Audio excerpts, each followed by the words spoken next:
Hello friends, कैसे हैं आप लोग।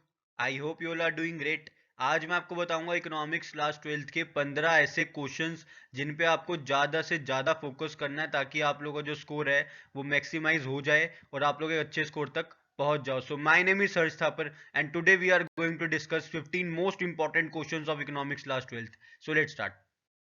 देखो बच्चों, इंपॉर्टेंट क्वेश्चन बताने से पहले मैं बताना चाहता हूँ कि अगर आप लोग अपने इकोनॉमिक्स बोर्ड एग्जाम में अच्छा स्कोर करना चाहते हो ना, तो आप लोग के पास कुछ नोट्स होने इंपॉर्टेंट है। नोट्स पर्टिकुलरली आपकी तब हेल्प करते हैं जब आपको क्विक रिवीजन करनी है, आपको कॉन्सेप्ट समझ नहीं आ रहे हैं, बुक से बहुत ज़्यादा लिखा होता है, बुक के अंदर लैंग्वेज बहुत टफ होती है बुक में। तो इसी के लिए मैंने आप लोगों के लिए फुल मैक्रो इकोनॉमिक्स और फुल इंडियन इकोनॉमिक्स के नोट्स बना दिए हैं, जो कि सिर्फ और सिर्फ 199 रुपीज़ में अवेलेबल है।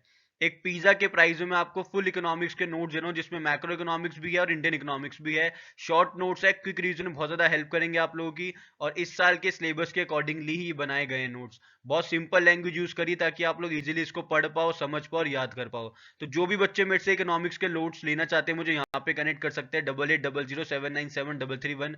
मुझे व्हाट्सएप पे पिंग कर दो, मैं आपको नोट्स प्रोवाइड करा दूंगा सिर्फ और सिर्फ 199 रुपीज में। पूरे के पूरे मैक्रो इकोनॉमिक्स के नोट्स भी है और इंडियन इकोनॉमिक्स के नोट्स भी है। ठीक है बच्चों, अब आते हैं इंपॉर्टेंट क्वेश्चंस पे।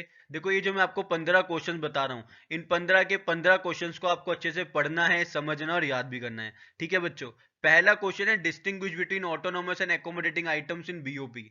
Autonomous and accommodating transactions in balance of payment में क्या डिफरेंस होता है। एग्जामिनर का फेवरेट क्वेश्चन है, कई बार एग्जाम में क्वेश्चन देता है कि ऑटोनोमस आइटम्स क्या होती हैं, एकोमोडेटिंग आइटम्स क्या होती हैं और इनका डिफरेंस क्या होता है दोनों में। ठीक है।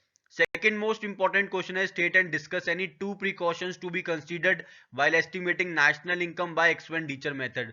जब भी हम लोग नेशनल इनकम निकालते हैं हमारी एक्सपेंडिचर मेथड से, तो कौन से ऐसे दो प्रिकॉशंस है जिनको हमें ध्यान रखना चाहिए। ठीक है बच्चों, जो मैंने आपको नोट्स के बारे में बताया ना, उस नोट्स के अंदर ये सारे क्वेश्चंस के आंसर्स आप लोगों को इजीली मिल जाएंगे, और वो नोट्स सिर्फ और सिर्फ 199 रुपीज में है। आपको क्या करना है, व्हाट्सएप करना है मुझे इस नंबर पे 8800797331 पे व्हाट्सएप कर दो, मेरे से नोट्स ले लो, सारे क्वेश्चन के आंसर्स भी आपको मिल जाएंगे, साथ में और भी चीजें उसके अंदर अवेलेबल है आप लोगों के बोर्ड एग्जाम्स के लिए। थर्ड इंपॉर्टेंट क्वेश्चन आता है, elaborate the objectives of allocation of resources in the government budget. Resources का जो एलोकेशन होता है ना, वो इतना इंपॉर्टेंट क्यों होता है गवर्नमेंट बजट में, वो आपको बताना है। ये एक ऑब्जेक्टिव क्यों है गवर्नमेंट बजट का। देखो बेसिकली क्या होता है कि रिसोर्सेज सबके लिए बनाए हैं ना, रिसोर्सेज सबके लिए होते हैं। तो ऐसा क्यों होता है कि जो रिच है उसको ज्यादा रिसोर्सेज मिल रहे हैं, जो पुअर है उसको कम रिसोर्सेज मिल रहे हैं। ठीक है। तो उस चीज के लिए ये आता है कि कैसे हम इनमें बराबर करें, इनमें कैसे डिफरेंस कम करें। अमीर जो है वो बहुत अमीर होता जा रहा है, गरीब बहुत गरीब होता जा रहा है, तो उसमें कैसे डिफरेंस हम लोग कम कर सकते हैं, वो यहाँ पे क्वेश्चन आपसे पूछ रहा है। फोर्थ इंपॉर्टेंट क्वेश्चन है distinguish between revenue receipts and capital receipts of the government with suitable examples. ठीक है, तीन डिफरेंसेस आपको लिखने हैं और एक आपको यहाँ पे लिखना है एग्जाम्पल। तो ये क्वेश्चन भी काफी बार एग्जाम में पूछा गया है, अच्छे से पढ़ना है, समझना और याद करना है। फिफ्थ इंपॉर्टेंट क्वेश्चन है डिस्टिंग्विश बिटवीन डायरेक्ट टैक्स और इनडायरेक्ट टैक्स। इनडायरेक्ट टैक्स और डायरेक्ट टैक्स में क्या डिफरेंस होता है वो आपको बताना है। दो डिफरेंसेस और एक एग्जांपल भी कर लोगे बहुत हो जाएगा इसके अंदर। ठीक है, मोर देन सफिशिएंट हो जाएगा वो। सिक्स्थ इंपॉर्टेंट क्वेश्चन है critically evaluate the role of rural banking system in the process of rural development in India. Rural banking का क्या रोल रहता है आपको बताना है रूरल डेवलपमेंट में इंडिया के। ठीक है, इंडियन इकोनॉमिक्स का क्वेश्चन है, रूरल डेवलपमेंट का मोस्ट इंपॉर्टेंट क्वेश्चन है, कई बार एग्जाम में क्वेश्चन पूछा गया है। सेवेंथ इंपॉर्टेंट क्वेश्चन है डिफेंड और refute the following statement with valid explanation. Disguised unemployment is a common form of unemployment in rural India. कह रहा है कि जो डिसगाइज अनएम्प्लॉयमेंट होती है ना, जहां पे कम बंदों की रिक्वायरमेंट होती है तब भी ज्यादा बंदे लगे होते हैं, उसको बोलते हैं डिसगाइज अनएम्प्लॉयमेंट। क्या ये कॉमन फॉर्म है अनएम्प्लॉयमेंट का रूरल इंडिया के अंदर। आपको इस स्टेटमेंट को डिफेंड करना है, इसके फेवर में जाना है या रिफ्यूट करना है, इसके अगेंस्ट में जाना है। ठीक है। एट इंपॉर्टेंट क्वेश्चन है discuss briefly how institutional reforms यानी कि लैंड रिफॉर्म है played a significant role in transforming Indian agriculture. आपको बताना है बच्चों की जो लैंड रिफॉर्म है ना, इसका क्या रोल रहा है हमारे इंडियन एग्रीकल्चर को इंप्रूव करने में। नाइन्थ इंपॉर्टेंट क्वेश्चन है state whether the following are true और फॉल्स विद वैलिड आर्ग्यूमेंट्स। आपको बताना है ये ट्रू है या फॉल्स है विद वैलिड आर्ग्यूमेंट्स आपको बताने हैं। Human capital and human development are one of the same thing. क्या बच्चों ये चीज ट्रू है फॉल्स है, आप लोग मुझे नीचे कमेंट करके बताओगे इसका आंसर। कमेंट करके बताओ मुझे इसका आंसर क्या लग रहा है आप लोगों को, कमेंट करके बताओ।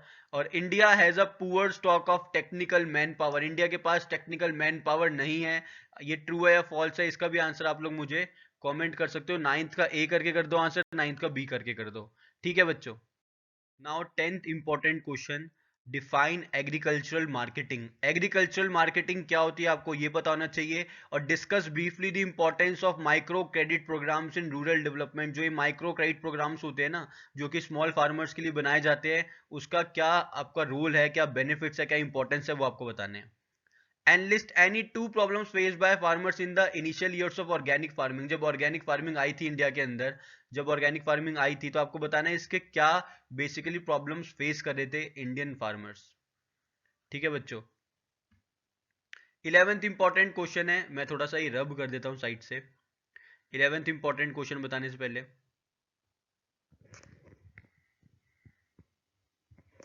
हम्म तो बच्चों 11th क्वेश्चन क्या है। 11th क्वेश्चन है, casual wage work is the major source of employment in rural India. क्या कैजुअल वेज वर्क जो होता है ये मेजर्ड सोर्स ऑफ एम्प्लॉयमेंट है इंडिया में, रूरल इंडिया में। स्टेटमेंट को डिफेंड करो, इसके साथ जाओ, या इसको रिफ्यूट कर दो स्टेटमेंट को विद वैलिड रीजन। ठीक है बच्चों। 12th इंपॉर्टेंट क्वेश्चन है, explain in brief the functions of central bank as bankers to the government. जो सेंट्रल बैंक है इंडिया में, आपको पहले मुझे नीचे कमेंट करके बताना है कि इंडिया में कौन सा सेंट्रल बैंक है। ठीक है बच्चों।